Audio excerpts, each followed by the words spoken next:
नमस्कार। देश भर में एग्जिट पोल कहीं ना कहीं चुनाव नतीजों से ठीक पहले तमाम सुर्खियां बटोर रहा है और लोकसभा चुनाव यानी कि इस देश का किंग कौन होगा, इस देश को, हमारे देश को कौन सी सरकार मिलने वाली है, क्या एनडीए को बहुमत मिल रहा है या यूपीए को फिर एक चांस जनता ने दिया, इन तमाम तस्वीर को उभारने की कोशिशें कर रहा है एग्जिट पोल। और जिस तरह से देश भर के मीडिया ने एग्जिट पोल से जो तस्वीर उभारी है उस पर क्या कुछ आकलन है, आखिर अब की बार किसकी सरकार, ये सवाल जनता के जहन में है। लिहाजा चौथा स्तंभ क्या सोचता है और पत्रकारिता जगत के दो ऐसे बड़े नाम जो फिलहाल सिटी न्यूज के स्टूडियो में हमारे साथ इस खास पेशकश में मौजूद हैं, वो क्या मानते हैं, उनकी बारीक नजर क्या कहती है, उनका आकलन क्या है, इस पर बात करेंगे और सिटी न्यूज के दर्शकों को यहां पर बताने की कोशिश करेंगे कि आखिर एग्जिट पोल के पीछे की सच्चाई क्या है। हमारे साथ दो खास मेहमान हैं, दोनों ही खास मेहमानों से आपका परिचय कराऊंगा। पहले हैं वरिष्ठ पत्रकार और दैनिक दोपहर अखबार के संपादक सम्मानीय श्री नवनीत शुक्ला जी, आपका बहुत बहुत स्वागत है सर।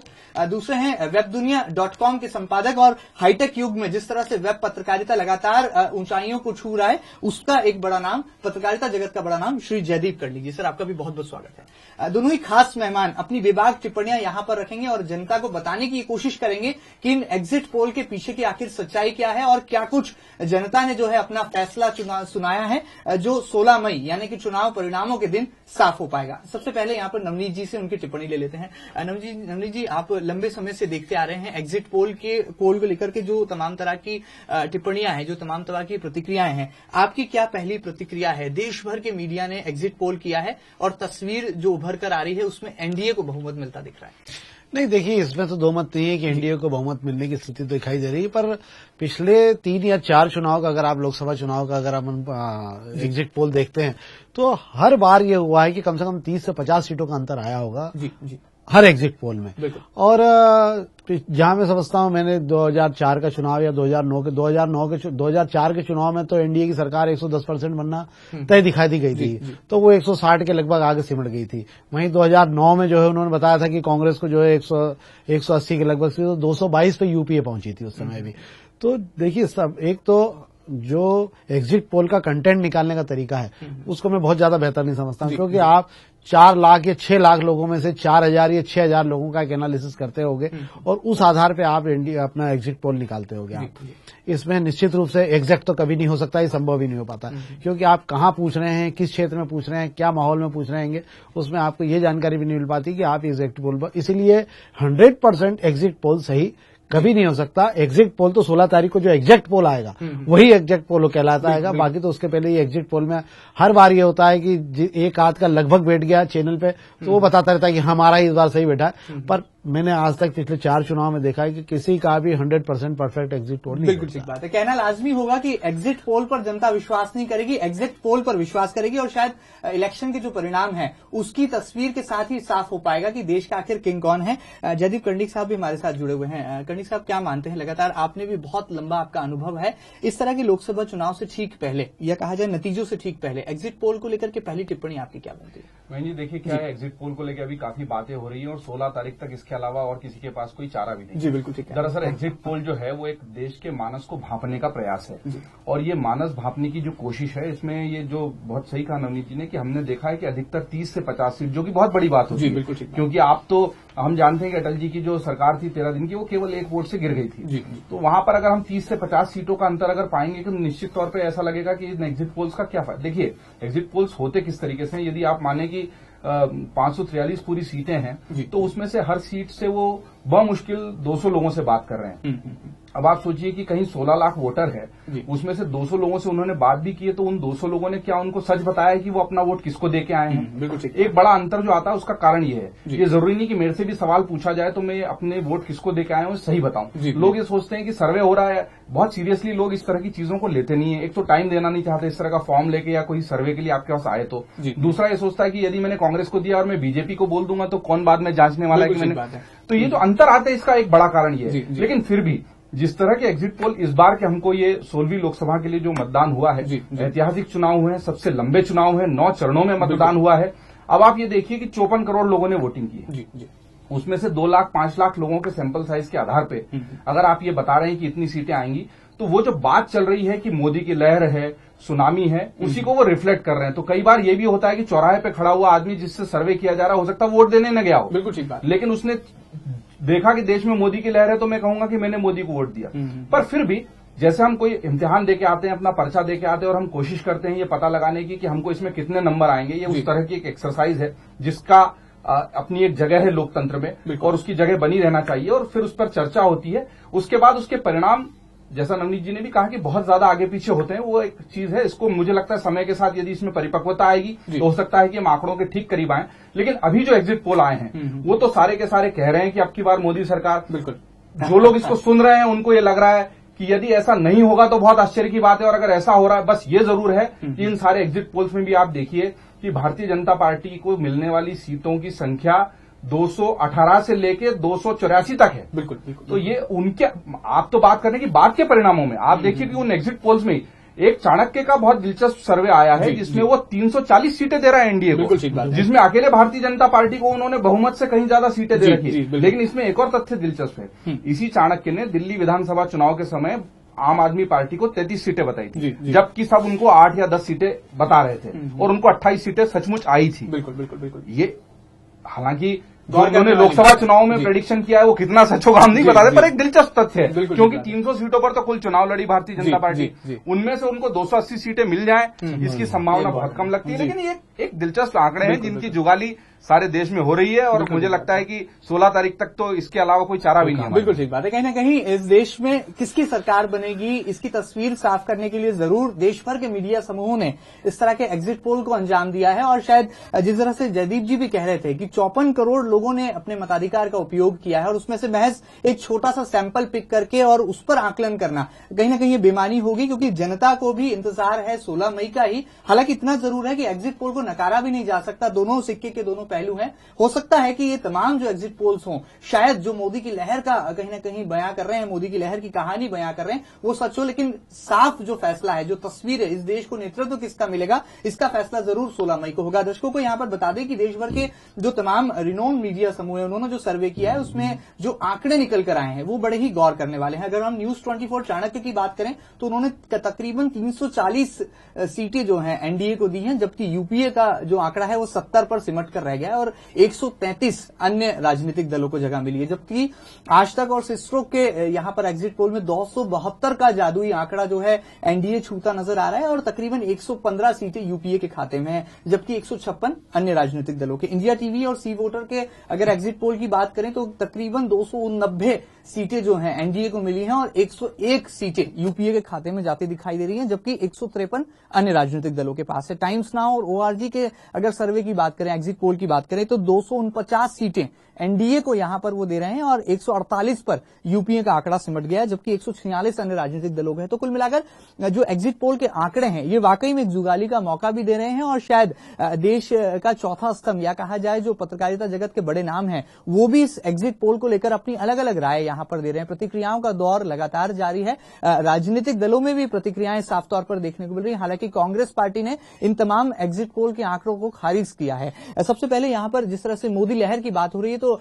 शहर भाजपा की कमान संभाल रहे कैलाश शर्मा क्या मानते हैं वो भी हमारे साथ इस खास पेशकश में जुड़ रहे हैं। उनसे हम जानने की कोशिश कर लेते हैं कि क्या उनकी पहली प्रतिक्रिया है एग्जिट पोल को लेकर। कैलाश जी, आपकी पहली प्रतिक्रिया क्या होगी? जिस तरह से देश के चौथे स्तंभ ने अपनी राय जाहिर की है, आपका क्या मानना है, क्या है आपकी पहली प्रतिक्रिया देश भर में हुए एग्जिट पोल्स को लेकर? एग्जिट पोल जो होता है जनता की राय से होता है और हजारों लोगों से मिलने के बाद में कोई राय बनती है। जब हजारों लोगों से मिलने के बाद कोई राय बनी है तो जनता की अपनी राय है। तो जनता की राय इस वक्त भारतीय जनता पार्टी के मोदी जी के पक्ष में है। अभी चलते चुनाव में भी हमने इस बात को महसूस किया है कि मोदी जी की लहर है, भारतीय जनता पार्टी की लहर है। तो मोदी जी या भारतीय जनता पार्टी की लहर तो एक दिन में नहीं बनी है। मोदी जी के किए गए कार्य, मोदी जी का अपना चरित्र और मोदी जी ने समय समय पर जो अपने जीवन के अंदर देश के हित में और अपने प्रदेश के हित में जो रिस्क उठाई है, जो राजनीति में लोग कम उठाते नेता लोग, उसके कारण उनका विश्वास जनता के ऊपर बहुत जबरदस्त बढ़ा है। तो जनता ने जन जन के मोदी, जनता के हृदय से निकला हुआ नारा था हर हर मोदी और घर घर मोदी। हमने चुनाव के अंदर ये महसूस कर लिया था कि वास्तव में पूरे देश में जहां भी चुनाव हो रहे हैं वो मोदी जी के नाम पर हो रहे हैं, मोदी जी की अपनी लहर है।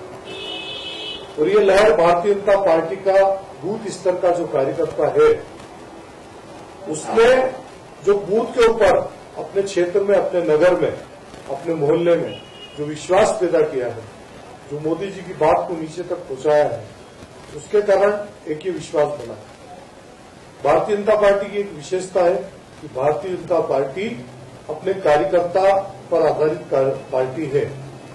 10 साल तक मोदी जी के ऊपर प्रेस के माध्यम से बहुत ज्यादा आक्रमण हुए हैं। उन्होंने क्या क्या नहीं बोला। कोई उन्हें हत्यारा बोलता था, कोई उन्हें हिटलर बताता था। पराकाष्ठा तक राजनीति के अंदर इतनी शब्दों की, हम तो कहते हैं कि वचनम किम दरिद्रता, बोलने में आदमी को कभी दरिद्र नहीं होना चाहिए, पर बोलने की दरिद्रता से भी नीचे जाकर एक नीच प्रवृत्ति तक इस बार राजनीति में देखने में आई है। देश के शीर्षस्थ पद पर जो बैठने वाले मोदी जी हैं उनके लिए क्या क्या नहीं बोला गया। और आज उन मोदी जी ने, रामायण की एक पंक्ति याद आती कि बूंद आगाध सहे गिरी कैसे, खल के वचन सहे संतन जैसे। एक संत की तरह इन खल पुरुषों के वचन को उन्होंने सहा और वर्षा ऋतु जैसे गिरी के ऊपर गिरती है और फिर फसल और हरियाली लहलाकर आती है, वैसे मोदी जी ने इन सारे खलों के वचन सहे हैं। और आज पूरे देश के अंदर मोदी जी राष्ट्र का स्वाभिमान बनकर एक नेता बने हैं। वे राष्ट्र का स्वाभिमान लौटाएंगे, हर नौजवानों को रोजगार देंगे और महंगाई जो देश के अंदर घर घर को परेशान कर रही, महंगाई से निजात दिलाएंगे। तो यहाँ पर हम राजनीतिक दलों की प्रतिक्रिया को भी जान रहे थे, क्योंकि जानना बहुत ही जरूरी है राजनीतिक दल क्या सोचते हैं आखिर एग्जिट पोल को लेकर। एक बार फिर जयदीप जी के पास लौटते हैं। जयदीप जी, क्या मानते हैं, जिस तरह से राजनीतिक दलों ने भी जो है अपनी अलग अलग प्रतिक्रियाएं दी हैं, कांग्रेस ने हालांकि खारिज किया है, लेकिन भारतीय जनता पार्टी में प्रतिक्रियाओं का दौर आपके सामने है, क्या कहेंगे? देखिए, मेरा ये मानना है कि कांग्रेस को भी थोड़ा सा लोकतंत्र में जो वो शामिल हैं जिस तरीके से, उस तरह से इस पूरी प्रक्रिया में भी शामिल होना चाहिए। बातचीत और चर्चा, बहस मुबाहिसे, ये लोकतंत्र का एक अहम हिस्सा है और हार जीत तो लगी रहती है। आपने अपनी तरफ से कोशिश की, आपने 10 साल सरकार चलाई, 10 सालों की जो आपकी सरकार थी उसकी कहीं न कहीं एंटी इनकम्बेंसी, उसकी जो नाकामी थी, वो हमने विधानसभा के जो सेमीफाइनल जिसको कहा गया था उसमें ऑलरेडी हमने देख लिया था कि कांग्रेस किस तरह बुरी तरीके से पराजित हुई थी। उसके बाद में भी जो 3-4 महीने थे उसमें अपने कैंपेन को वो इस तरह की शक्ल नहीं दे पाए। भारतीय जनता पार्टी की खूबी ये रही कि उन्होंने इस पूरी चुनाव को कांग्रेस के खिलाफ पड़ने वाले वोट की बजाय मोदी के पक्ष में पड़ने वाले वोट में कन्वर्ट कर लिया, क्योंकि एंटी इनकम्बेंसी तो थी, यूपीए सरकार से नाराजगी थी। देखिए, घोटालों की जो खबरें लगातार आ रही थी उससे जनता त्रस्त। बिल्कुल, जनता का वो सारा गुस्सा हमने जो इंडिया अगेंस्ट करप्शन का आंदोलन था जिसको अन्ना हजारे ने लीड किया उसमें देखा, वो आम आदमी का गुस्सा था। आम आदमी पार्टी ने उस गुस्से को भुनाया और उसकी लहर पे सवार होकर वो दिल्ली में सरकार के तख्ते पे भी काबिज हो गई। वो आम आदमी पार्टी की सफलता नहीं थी, वो दरअसल व्यक्ति का गुस्सा था जो शीला दीक्षित सरकार के खिलाफ भी केवल फूटा इसलिए कि वो यूपीए सरकार से जुड़ी हुई थी। तो यूपीए की सरकार के खिलाफ का जो गुस्सा था उसको किस खूबसूरती से हम मोदी लहर में कन्वर्ट कर लें और मोदी की जो इमेज ब्रांडिंग प्रोजेक्शन हो रहा था उसमें भुनाए, वो भारतीय जनता पार्टी ने किया। अब कांग्रेस अगर इस तरह के जो सर्वेक्षण आ रहे हैं उससे ये बात सही है कि ये सर्वेक्षण कांग्रेस के लिए बिल्कुल अच्छे नहीं है, सकारात्मक नहीं है, पर उनको ये मान लेना चाहिए कि लहर भी कुछ इस तरह, और ये जरूरी नहीं कि आंकड़े जैसे वो कह रहे हैं अगर कि इंडिया शाइनिंग के वक्त भी इसी तरह की बातें हुई थी, नवनीत जी ने भी उस बात का जिक्र किया है कि तब ये मान के चला जा रहा था कि एनडीए की, और लोगों ने अपनी अपनी सरकारी महकमों में भी पोजीशनें इस हिसाब से बना ली थी कि अब तो बस एनडीए की सरकार आने ही वाली है और Advani ji PM in waiting नहीं रहेंगे, वो पीएम बनी जाएंगे, तो एनडीए की दूसरी पारी होगी और वो किस तरीके से होगी उसकी तैयारियां तक हो चुकी। तो राजनीति और लोकतंत्र की खासियत ये है, यहाँ पर एक मायावती जो बहुजन समाज का नेतृत्व करती है वो मुख्यमंत्री बन सकती है और एक ऐसा व्यक्ति जो प्रधानमंत्री बनने के सपने पाल सकता है, उसके सपने सपने ही रह जाते हैं और ऐसे बहुत। बिल्कुल तो ये लोकतंत्र का मजा है। अब लोगों की जो एक सैंपल सर्वे है, क्योंकि आप उन सारे 54 करोड़ लोगों से पूछ नहीं सकते। 54 करोड़ लोगों से जो पूछा जा सकता था वो ईवीएम मशीन में दर्ज हो चुका है। तो क्या तरीका है, आप चंद लोगों से पूछेंगे, चंद लोगों। हम रिपोर्टर क्या करते हैं, हम जो फील्ड में जाते हैं तो चंद लोगों से बात करते हैं, उसके आधार पर एक माहौल का जायजा लेने की कोशिश करते हैं। वो जायजा लेने की जो कोशिश है वो लोकतंत्र को परिपक्व बनाती है, मजबूत बनाती है, और उससे मुझे लगता है किसी को उस प्रक्रिया से खुद को अलग करने की बजाय उस प्रक्रिया में शामिल होकर अपनी बात मजबूती से रखना चाहिए और कहना चाहिए कि आप 16 तारीख का इंतजार कीजिए, जैसे सब कर रहे हैं। बिल्कुल ठीक बात है। नवनीत जी, आपका क्या अनुभव कहता है, जिस तरह से जयदीप जी ने पूरा आकलन विश्लेषण किया, आप क्या मानते हैं, क्या वाकई में एग्जिट पोल पर जनता भरोसा कर ले? नहीं, देखिए महेंद्र जी, जयदीप जी ने तो उसके सारे मतलब एग्जिट पोल के सारे पॉइंट जो हैं वो तो स्पष्ट कर दिए हैं कि उस पर आपको भरोसा करना चाहिए। जो सच है उसको स्वीकार करने की आदत आपको बिल्कुल तय होना चाहिए कि ईवीआई जो हो रहा है 10 साल की एंटी कंपेंसी दिख रही थी लोगों को, ये लोग मान के चल रहे हैं कि भाई सरकार तो कांग्रेस की नहीं आ रही है। सवाल ये नहीं कि नरेंद्र मोदी मुख्य प्रधानमंत्री बनेंगे या कोई और बनेगा, सवाल ये है कि अब एनडीए की सरकार आती दिख रही है और ये स्थिति बन गई है। मैं तो दूसरी चीज जानता हूं कि विश्व का सबसे बड़ा लोकतंत्र का ग्रंथ इसी देश में लिखा गया है और हमको इस लोकतंत्र के ग्रंथ का सम्मान करना चाहिए। देखिए, आप उसमें इस देश में किसान का बच्चा भी जो है वो प्रधानमंत्री बन सकता है और राष्ट्रपति बन सकता है, एक अखबार बेचने वाला जो है राष्ट्रपति बन सकता है, सारी चीजें इस देश में हो सकती है। पर एग्जिट पोल के आधार पे आप लोगों को अपने बारे में स्वीकार न करें कि नहीं ये गलत है और ये सब चीजें राजनीति में संभव नहीं होती हैं। आपको जो यथार्थ है आज नहीं करोगे, आप 16 तारीख के बाद स्वीकार करोगे कि नहीं भाई ठीक है, हम हार के लिए स्वीकार कर रहे हैं। पर जो सच है आपको भी दूसरों के साथ बहस कर लेना चाहिए। कुछ जगह आपकी स्थिति अच्छी हो सकती है, सब जगह नहीं हो सकती। बिल्कुल ठीक बात है। कहीं ना कहीं सीधे तौर पर जो राजनीति की तासीर है शायद वो भी कुछ ऐसा ही कहती है कि जब हम बयानों पर यकीन करने लगते हैं तो इस तरह के आंकड़ों पर भी कुछ हद तक यकीन करना होगा। बहरहाल यहाँ पर ये राजनीतिक दलों को तय करना है कि इस तरह के एग्जिट पोल को वो किस तरह से मान्यता देते हैं। जिस तरह से हमने भारतीय जनता पार्टी के नगर अध्यक्ष कैलाश शर्मा जी की यहाँ पर प्रतिक्रिया सुनी, जरा शहर कांग्रेस के अध्यक्ष प्रमोद टंडन जी की वाणी भी सुन लेते हैं कि वो क्या कहते हैं और सीधे तौर पर पहली प्रतिक्रिया किस तरह से कांग्रेस ने जाहिर की है देश भर में हुए एग्जिट पोल्स को लेकर। क्या है प्रमोद टंडन जी आपकी पहली प्रतिक्रिया देश भर में हुए एग्जिट पोल्स को लेकर? लेकिन तस्वीरों से देश नहीं चलता। कई बार ऐसे लोग भी सत्ता में आ जाते हैं और जनता उनके जो लुभावनी बातें होती है उसमें आ जाते हैं, लेकिन अंत क्या होता है? अंत सत्य का विजय होती है।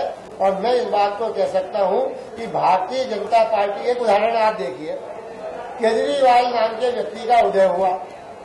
अन्ना के आंदोलन में इस देश के युवाओं ने और इस देश के जनमानस ने पूरी ताकत के साथ दिया कि भ्रष्टाचार खत्म हो, लोकपाल की नियुक्ति हो, लोकपाल आए। उन सब आंदोलनों के बीच में एक महत्वाकांक्षी व्यक्ति केजरीवाल उभर के आया। उसने दिल्ली के लोगों को झूठे सपने दिखाए। 50 दिन में सरकार चली गई। बिजली की क्या हालत है, पानी की क्या हालत है, और अब जब नतीजे आएंगे तो दिल्ली में लोकसभा सीटों में केजरीवाल जी की क्या हालत होगी। तो केजरीवाल का बड़ा संस्करण भारतीय जनता पार्टी, केजरीवाल का बड़ा संस्करण नरेंद्र मोदी है। नरेंद्र मोदी जी ने अपने प्रबंधन से, नरेंद्र मोदी जी ने अपने प्रेजेंटेशन से, अपने मीडिया के और जो कॉर्पोरेट जगत के समूहों के वहां बैठकर उन्होंने लेन-देन, धन का उपार्जन किया और धन का संपूर्ण रूप से उपयोग करके इस देश की जनता को सपने दिखाए।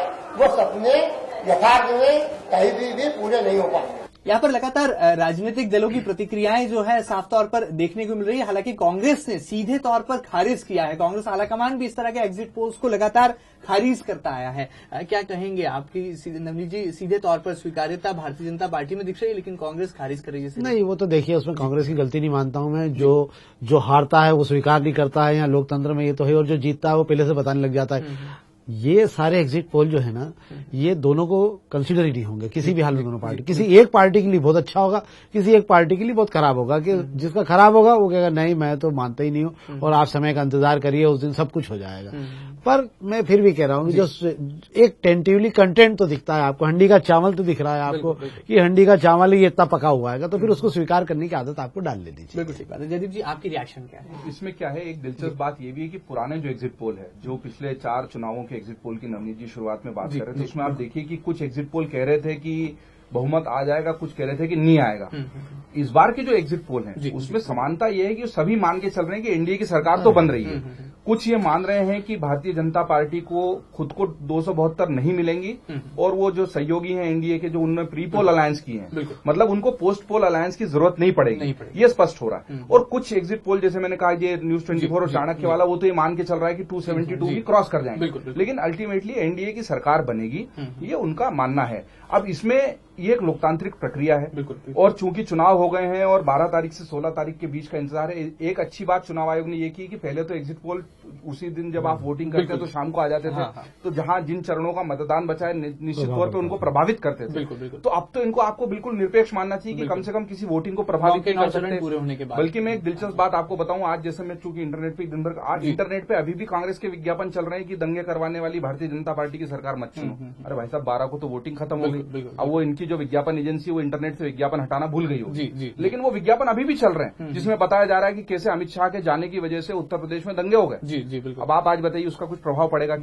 जैसे उसका प्रभाव अभी जो चुनाव हो चुके हैं उस पर नहीं पड़ेगा, ठीक उसी तरीके से अगर ये जो एग्जिट पोल है इसका नतीजों पे तो कोई प्रभाव पड़ने नहीं वाला। और अगर कांग्रेस को ये आत्मविश्वास है कि ये नतीजे ठीक नहीं, जैसा कि 2004 में हम देख चुके हैं, हुआ है, मान के चल रहे थे लोग कि एनडीए की सरकार बनेगी और एग्जिट पोल्स में भी आया था लेकिन नहीं बनी। वैसे ही जरूरी नहीं है कि जो एग्जिट पोल्स में आ रहा है वो 100% सही हो, लेकिन जैसा नवनीत जी ने कहा कि आप एक जनमानस को भांपने की कोशिश करते हैं। जनमानस जो होता है वो एग्जैक्ट कभी भी नहीं होता, वो एक लहर या एक वातावरण होता है।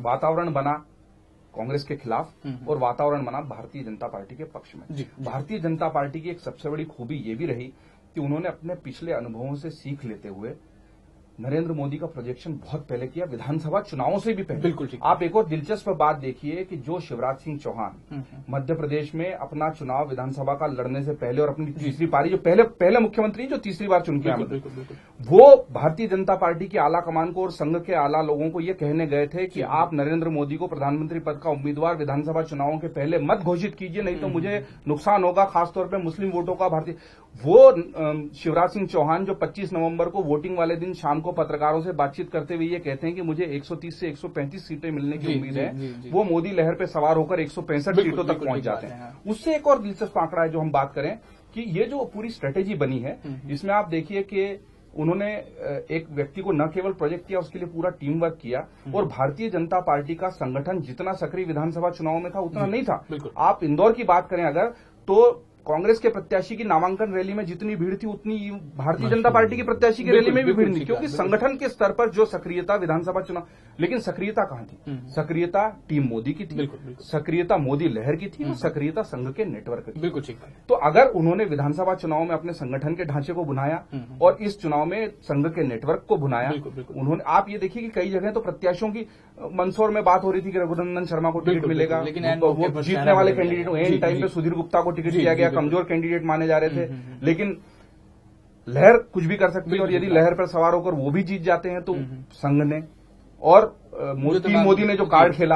आप उत्तर प्रदेश में देखिए कि कई सारी सीटें ऐसी हैं जहां पर प्रत्याशी जो हैं कांग्रेस के बहुत मजबूत थे, या समाजवादी पार्टी के या बहुजन समाजवादी पार्टी के ऐसे कैंडिडेट्स हैं जो बहुत मजबूत हैं, क्षेत्र में तगड़ा काम किया है। लेकिन कांग्रेस के प्रत्याशियों की एक दिक्कत, कांग्रेस अभी एग्जिट पोल से नाराज है, उसको आप अलहदा रख दें। मैं जो उत्तर प्रदेश में भी पूरा घुमा हूं चुनाव के दौरान मध्य प्रदेश की सीटों पर, तो मैंने ये देखा है मध्य प्रदेश में भी, जैसे अरुण यादव जो खुद प्रदेश अध्यक्ष हैं, ये लोग अपने विरोधी प्रत्याशी से नहीं लड़ रहे हैं, बिल्कुल, ये सब मोदी से लड़ रहे हैं। बिल्कुल ठीक बात है, कहने मोदी और भारतीय जनता पार्टी के सारे उम्मीदवार मोदी का मुखौटा पहनकर ही इस चुनाव को लड़ रहे थे और अपनी कमजोरियों को ढकने की कोशिश कर रहे थे। बिल्कुल ठीक बात। तो वो उसका एडवांटेज यदि उनको मिल रहा है, जो कि एग्जिट पोल में मिलता हो, मैं फिर कहूंगा कि एक पत्रकार होने के नाते हमको अभी भी पूरी तरह से इस पे एक फाइनल कमेंट नहीं देना चाहिए, हमें नतीजों का इंतजार करना चाहिए। लेकिन अगर ये नतीजे सच है तो जो उन्होंने टीम बनाई, जो स्ट्रेटेजी बनाई, आप देखिए कि 59 सीटें उत्तर प्रदेश में जीतने वाली भारतीय जनता पार्टी 6 सीटों पर आ गई। जो सामूहिक, मतलब उत्तराखंड को मिलाकर जो एक उत्तर प्रदेश था बड़ा, उसमें उनको 59 सीटें आई थी। और वहां पर भारतीय जनता पार्टी का संगठन कल्याण सिंह के बाद से इतना कमजोर हुआ कि मायावती और मुलायम सिंह जैसे क्षेत्रीय दल सिर उठाकर मजबूत हो गए और राष्ट्रीय राजनीति में सौदेबाजी करने की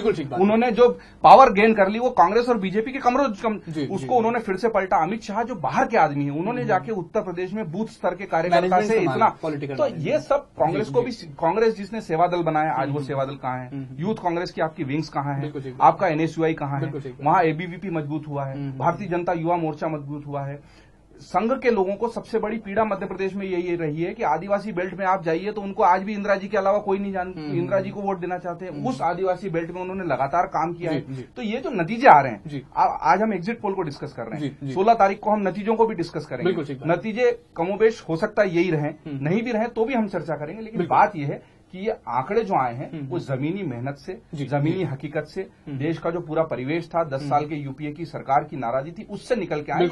कोई जादू का पिटारा नहीं है जिसमें से आंकड़े निकल के आ गए। बिल्कुल ठीक बात है। कहीं ना कहीं जमीनी धरातल पर जो एक आंकलन, जो रिपोर्ट बनकर आई है वो शायद एग्जिट पोल के माध्यम से दिखाई दे रही है। लेकिन इतना जरूर है कि ये शायद वो जादू है जो चुनाव नतीजों से ठीक पहले बाहर निकल कर आया है, और जनता इस पर कितना विश्वास करती है जनता को ही तय करना है। बहरहाल जिस तरह से दिल्ली में करिश्मा दिखाने वाले अरविंद केजरीवाल ने किस कदर जो है इस लोकसभा चुनाव में भी करिश्मा दिखाया पाया है। एग्जिट पोल के आंकड़े तो जो है यहाँ पर औंधे मुंह आम आदमी पार्टी को गिरता दिखाई दे रहे हैं। सीधे तौर पर इंदौर से आम आदमी पार्टी के बैनर तले चुनाव लड़े अनिल त्रिवेदी क्या मानते हैं, उनकी प्रतिक्रिया भी यहाँ पर जरा सुन लेते हैं। अनिल जी, क्या है पहली प्रतिक्रिया आपकी तमाम एग्जिट पोल्स को लेकर, जिस तरह से केजरीवाल यहाँ पर औंधे मुंह गिरते दिखाई दे रहे हैं? देखिए, एग्जिट पोल एक अनुमान की प्रक्रिया है। जैसे सामान्य जन चर्चा होती है, वैसे ये सर्वे करके एक अनुमान लगाया जाता है कि जिन मतदाताओं ने वोट डाला है उनके सैंपलिंग के आधार पे अनुमान लगा के ये प्रेडिक्शन करते हैं कि इतना होना चाहिए। पर पिछले 4 बार जो 4 चुनावों में एग्जिट पोल आया तो एक बार ही करीब करीब जो एग्जिट पोल था उसके इर्द गिर्द भविष्यवाणी हो पाई। इसको लेके मतांतर हैं। जो जीता है वो ये कहता है कि एग्जिट पोल सही है, जनभावना की इच्छा है, और जिनके पक्ष में नहीं होते हैं वो ये कहते हैं कि हम इससे सहमत नहीं हैं। मैं खुद व्यक्तिगत मेरा मत यह है कि एक ट्रेंड पता लगता है, पूरी तरह से सही तो नहीं होता है ये, और पूरी तरह से सही हो भी नहीं सकता पूरे हिंदुस्तान के पैमाने पे, क्योंकि बहुत सारे व्यक्तिगत कारक होते हैं जिनसे एग्जिट पोल प्रभावित होता है। और चूंकि मतदान संपन्न हो चुका है, मतदाता अपना निर्णय दे चुका है, 16 तारीख को परिणाम भी आने वाले हैं, तो अब इसको यही कहा जा सकता है कि 2-3 दिन जायका बदलने के लिए एग्जिट पोल की बहस देश में चलेगी, और जिसके पक्ष में आ गया वो अभी से खुशी मनाना चालू कर देगा, जिसके पक्ष में नहीं आएगा वो थोड़ा चुप हो जाता है, उसकी बहस का स्वर कम हो जाता है। ये लोकतंत्र का एक हिस्सा है, इसको सहजता से लेना चाहिए, इसके लिए ज्यादा लोड लेने की जरूरत नहीं है, ऐसा मुझे व्यक्तिगत लगता है। अब की बार किसकी सरकार, ये सवाल जनता के जहन में भी है, और शायद एग्जिट पोल ने जो तस्वीर उभारी है, जो तस्वीर यहाँ पर निकलकर सामने आई है, उस पर विश्वास कर पाना जरा मुश्किल जरूर है। लेकिन बहुमत यहाँ पर एनडीए के खाते में है, और यूपीए एक बार फिर यहाँ पर खाली हाथ दिखाई दे रही है। जो तमाम एग्जिट पोल, जो तमाम सर्वे ऐसा कह रहे हैं। यहाँ पर हमने आम आदमी पार्टी के नुमाइंदे अनिल त्रिवेदी की सीधी प्रतिक्रिया जानी। नवनीत जी, जिस तरह से राजनीतिक दलों में प्रतिक्रियाओं का दौर जारी है, क्या लगता है मध्य प्रदेश की 29 सीटों पर भी जनता की निगाहें टिकी हैं, ये 29 सीटें भी डिसाइडिंग रोल प्ले करने वाली हैं? आपको क्या लगता है, आपका आकलन क्या, आपका एनालिसिस क्या है? नहीं, देखिए, ये तो 100% तय है कि पूरा मध्य प्रदेश में चुनाव, वही जयदीप जी ने कहा कि जो मोदी लहर है, मोदी फैक्टर है, उसने बहुत जबरदस्त तरीके से माहौल बनाया। और नो डाउट मैं ये मानता हूं कि संघ का नेटवर्क और संघ के जो कार्यकर्ताओं को उन्होंने पूरी ताकत झोंकी है, उसके आगे कांग्रेस के कार्यकर्ता फेल हो गए। वो कहीं पे भी अपने आप को स्टैंड नहीं कर पाए। हाँ, जिन कांग्रेस के बड़े नेताओं ने अपना बेल्ट बहुत बेहतर करके रखा, जैसे मैं समझता हूं कमलनाथ जी ने अपने छिंदवाड़ा क्षेत्र में अथाह काम किए हैं, और लगातार उनका जो संपर्क उन्होंने बना के रखा, इसलिए वो वहां पे जीवित रहे और जीवंत रहे वहां। ऐसे कैसी आप मान लेंगे ज्योतिरादित्य सिंधिया को भी, तो उन्होंने विपरीत परिस्थिति में, चूंकि उनका वजूद भी था और उन लोगों ने अपने क्षेत्र में काम भी किया, इसलिए वहां पे उन्होंने स्थिति बना के रखी।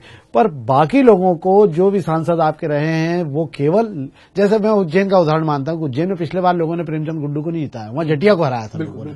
यही की स्थिति तो पर अब क्या हुआ, आपके पास 5 साल थे, आप कार्यकर्ताओं को कितना जोड़ा, कितना नहीं जोड़ा आपने। अगर आपका कार्यकर्ता आपसे जुड़ा हुआ है, तो आपको किसी भी संघर्ष से चिंता करने की जरूरत नहीं होती। पर हमारे यहाँ क्या हो रहा है कि कांग्रेस के जितने बड़े लीडर हैं वो अपने आप को क्षेत्र से मुक्त हो जाते हैं और उसके बाद में फिर उनको 4 साल बाद ही आ जाती है कार्यकर्ताओं में। उसी का परिणाम देखने को मिल रहा है हमें कि हम यहाँ पे, मुझे नहीं लगता कि 2-3 सीटों से ज्यादा कांग्रेस को यहाँ मिलने की स्थिति है। जयदीप जी, आपका क्या आंकलन, 29 में से कितना किसके खाते में कितनी है? देखिए, एग्जिट पोल हम आज चर्चा कर रहे हैं तो एग्जिट पोल में तो 22 से लेकर 24 सीटें तक भारतीय जनता पार्टी को दी गई हैं और 3 से लेकर 5 सीटें कांग्रेस को दिखाई गई हैं। मुझे लगता है कि इसमें बहुत ज्यादा परिवर्तन नहीं होगा, फिर भी मुझे लगता है कि 21+ सीटें तो सब लोग मान के चल रहे थे भारतीय।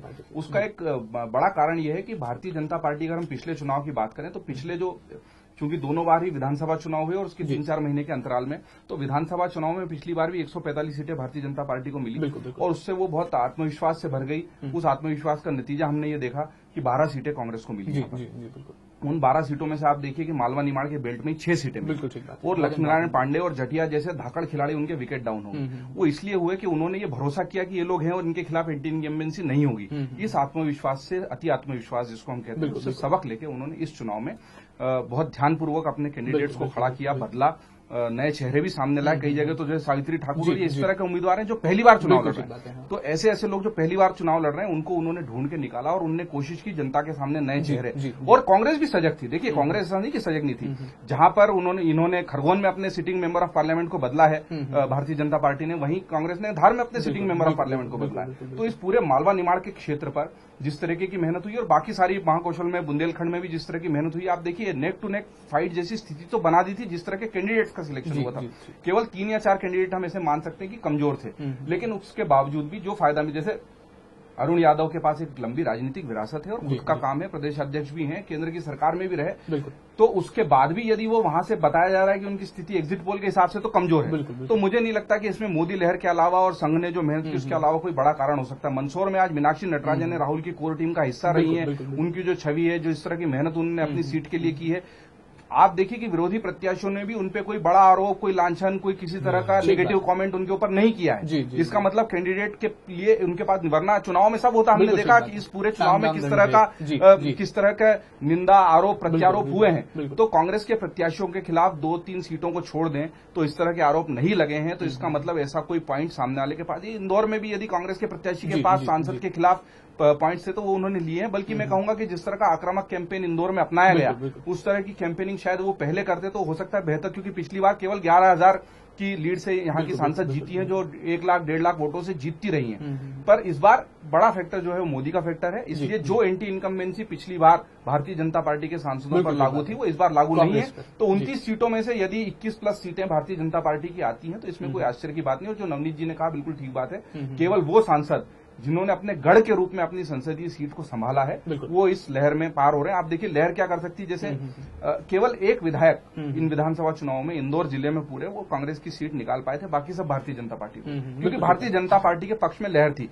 केवल निजी नाराजगी यदि वहां के स्थानीय वोटरों की अपने विधायक के खिलाफ है तो उसके वजह से ये हुआ कि कांग्रेस के एक विधायक जीत गए। उनकी मेहनत भी 5 साल की कह सकते हैं, लेकिन लहर जब होती है तो लहर, आप देखिए 1984 के बाद तो किसी ने भी इतनी बड़ी लहर देखी नहीं। 400 सीटें आज भी इतनी बड़ी लहर के बाद, और तमाम एग्जिट पोल देख लीजिए, मैक्सिमम 340 पे आंकड़ा गया, वो भी एनडीए अलायंस का, सिंगल पार्टी का नहीं गया। तो सिंगल पार्टी को इंदिरा गांधी के बाद जो सांत्वना लहर थी उसमें 400 सीटें मिली है, जिसकी कोई कल्पना ही नहीं कर सकता। और मुझे लगता भी नहीं कि शायद इस तरह की क्षेत्रीय पार्टियों के मजबूत होने के बाद फिर कभी वो दिन आ सकते हैं। लेकिन जैसे हम कहते हैं कि क्रिकेट में भी आखिरी गेंद तक आप ये नहीं कह सकते कि कौन सी टीम मैच जीत रही है, वैसे ही नतीजे आने तक भारत के मतदाता ने उन ईवीएम मशीनों में क्या अपना फैसला दिया है, वो 16 तारीख को 1:30-2 बजे तक जब पूरे फैसले आएंगे तभी पता लगेगा। अभी तो हम इन आंकड़ों की चर्चा कर सकते हैं। बिल्कुल ठीक बात है, ये आंकड़े हैं और शायद इन्हीं आंकड़ों में जादुई आंकड़ा तलाश रहे हैं तमाम राजनीतिक दल। हालांकि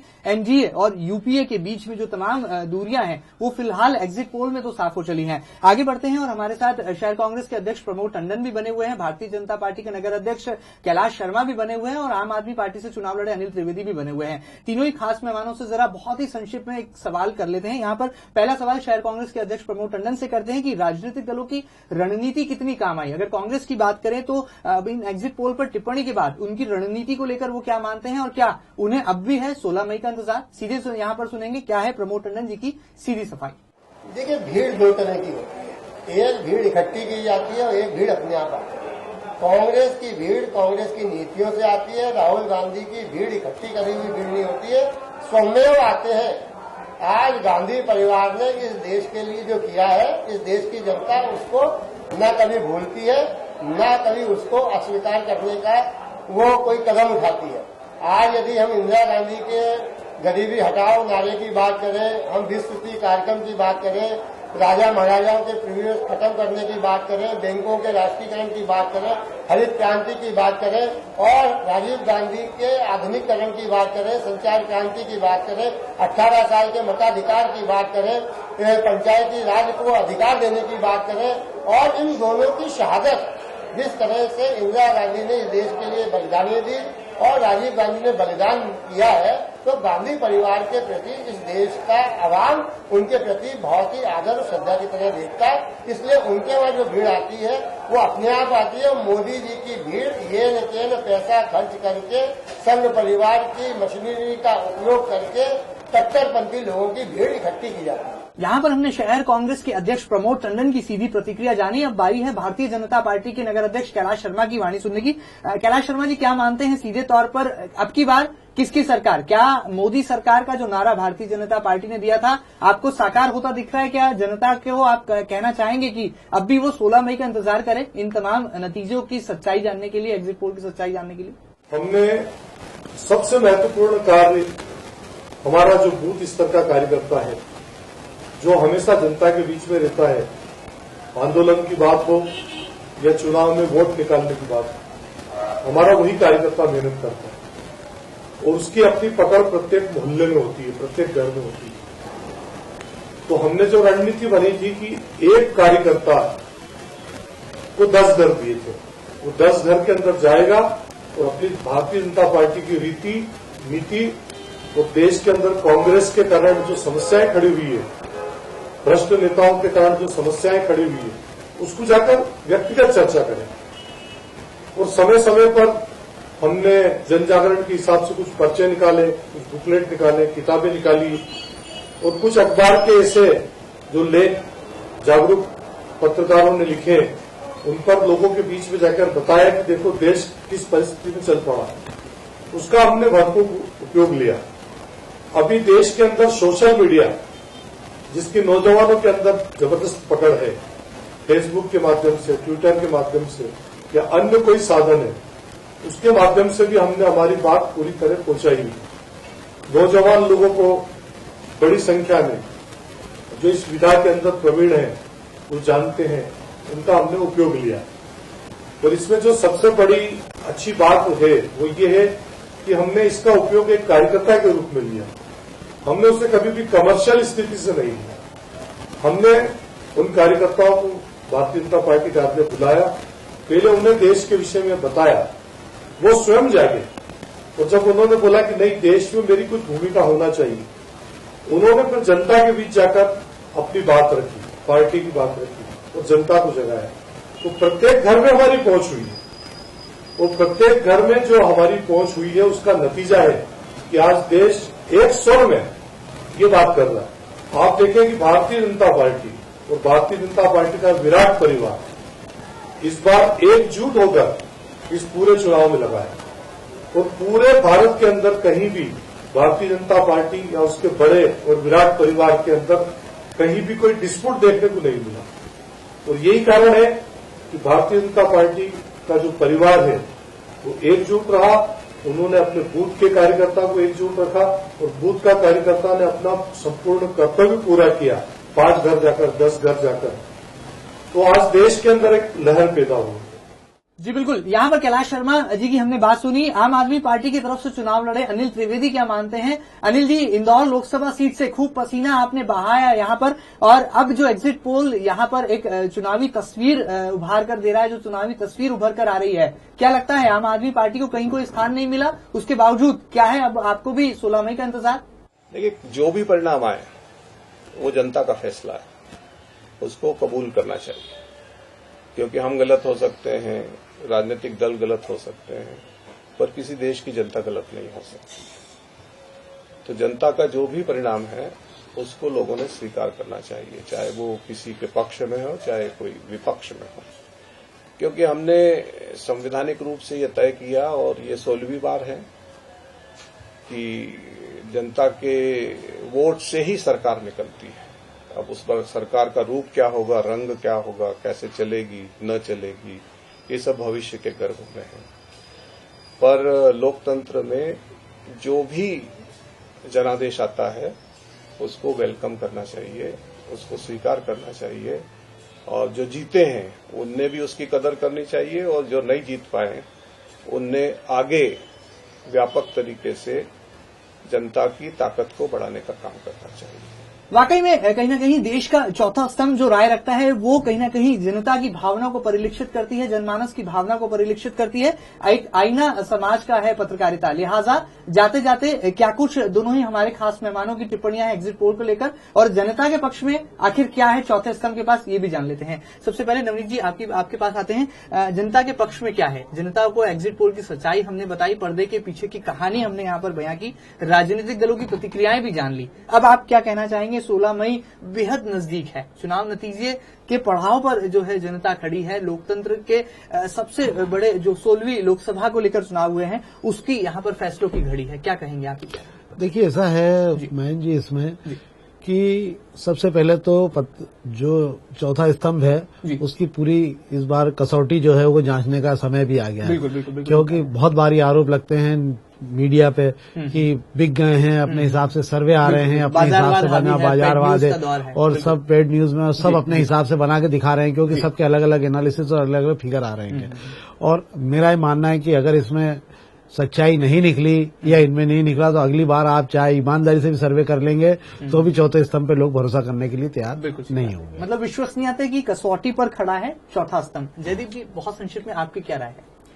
मुझे लगता है कि चौथे स्तंभ को बहुत कड़ी परीक्षा देनी पड़ी है। एक और बड़ी बात यह है कि आप देखिए जो भी अखबार या टीवी कहते हैं लोग केवल उसके भरोसे नहीं रहते। सोशल मीडिया भी एक बहुत बड़ी ताकत के रूप में उभरा है। फेसबुक पर, ट्विटर पर और व्हाट्सएप पर लोगों ने लगातार अपनी प्रतिक्रियाओं, अपने मनोभावों को शेयर किया है और यदि किसी अखबार या टेलीविजन चैनल की किसी बात पर उनको भरोसा नहीं है तो उसकी तस्दीक दूसरे सोर्स से करने की उन्होंने कोशिश की है। तो यदि कोई मीडिया चैनल या कोई मीडिया हाउस ये मानता है कि उसकी कही गई बात पर अंधे होकर लोग भरोसा कर लेंगे तो वो अब समय नहीं है, बल्कि इस तरीके से वो अपनी विश्वसनीयता को, अपनी साख को दांव पे लगा रहे हैं।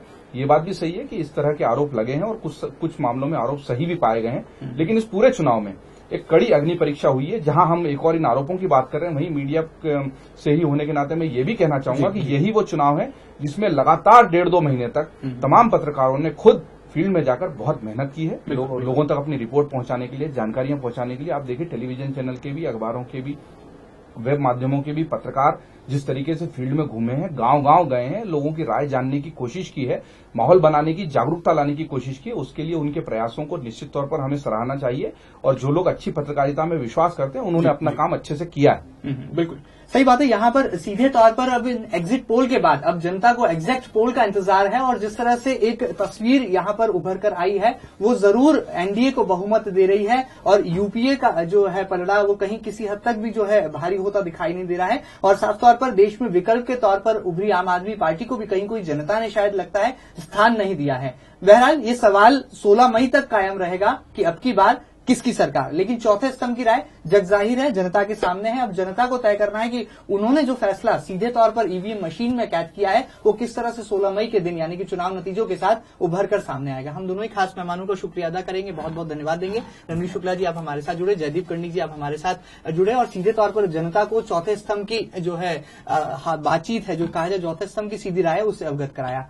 सिटी न्यूज की खास पेशकश अब की बार किसकी सरकार में फिलहाल इतना ही। लगातार ताजा तरीन खबरों के लिए आप जुड़े रहिए सिटी न्यूज के साथ। धन्यवाद, नमस्कार।